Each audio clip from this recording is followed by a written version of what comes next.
राधिका बरसाने वारी की जय। श्रीमद् भगवत गीता महात्म्य 7वां अध्याय।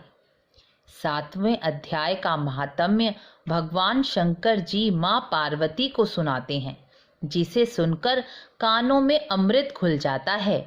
पाटलिपुत्र नामक एक दुर्गम नगर है, जिसका द्वार बहुत ऊंचा है। उस नगर में शंकुकर्ण नाम का एक ब्राह्मण रहता है। उसने वैश्य वृत्ति का आश्रय लेकर बहुत धन कमाया, लेकिन अपने पितरों का पूजन तर्पण कभी नहीं किया और ना ही देवताओं का पूजन किया। वह धन कमाने के लोभ से राजाओं को मौज दिया करता था। एक समय की बात है कि उस ब्राह्मण ने अपना चौथा विवाह करने के लिए पुत्रों और बंधुओं के साथ यात्रा की। मार्ग में रात्रि होने के कारण वह सो गया।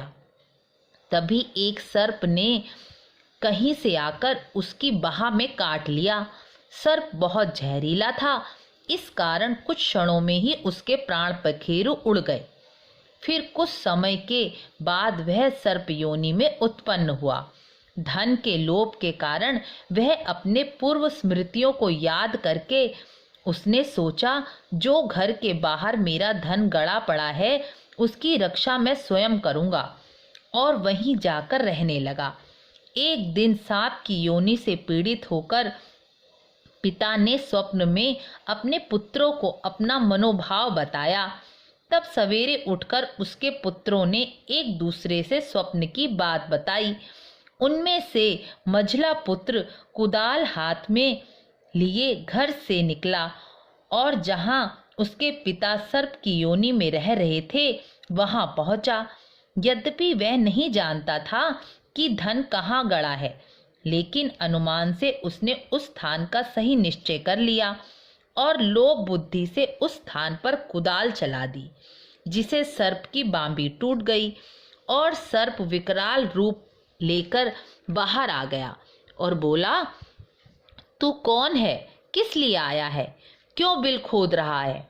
पुत्र बोला, मैं आपका पुत्र हूँ, मेरा नाम शिव है।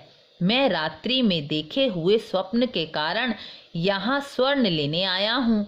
पुत्र की वाणी सुनकर सांप हंसते हुए बोला, यदि तू मेरा पुत्र है तो शीघ्र मुझे इस योनि से मुक्त कर। मैं पूर्व जन्म में गाड़े हुए धन के कारण ही सर्प योनि में आया हूँ।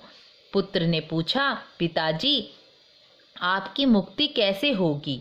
इसका उपाय बताएं, क्योंकि मैं सबको छोड़कर आपके पास आया हूँ।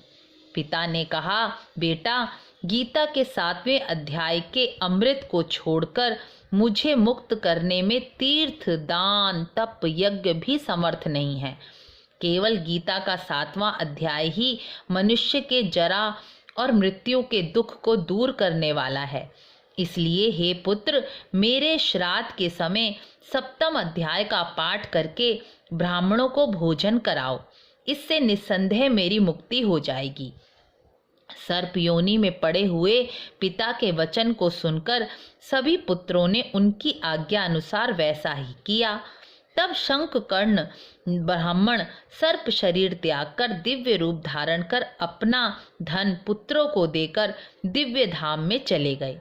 पुत्रों को धन मिलने के पश्चात उन्होंने वह धन शुभ कार्यों में लगाया और स्वयं भी गीता के 7वें अध्याय का पाठ कर मोक्ष को प्राप्त हुए। पार्वती, यह तुम्हें 7वें अध्याय का महात्म्य बताया है, जिसके श्रवण मात्र से ही मनुष्य सब पातकों से मुक्त हो जाता है।